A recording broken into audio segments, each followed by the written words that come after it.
હે મમ્મી, આ હિપ્નોટાઇઝ કોને કહેવાય? લે બેટા, તને હિપ્નોટાઇઝ એટલે નથી ખબર?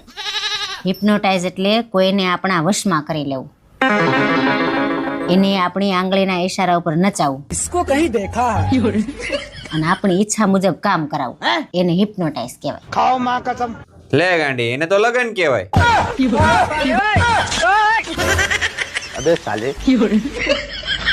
મમ્મી, હવે બીજો સવાલ. માના આંસુ અને પત્નીના આંસુમાં શું ફરક હોય? કંટ્રોલ મજનુ.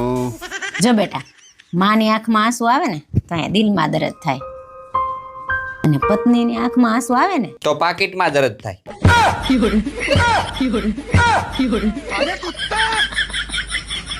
મમ્મી, હવે ત્રીજો સવાલ. માના ચરણોમાં અને પિતાના ચરણોમાં શું હોય? मेरे को इस बार रिक्स लेने का ही नहीं है, बिल्कुल रिक्स नहीं लेने का है. જો બેટા, માના ચરણોમાં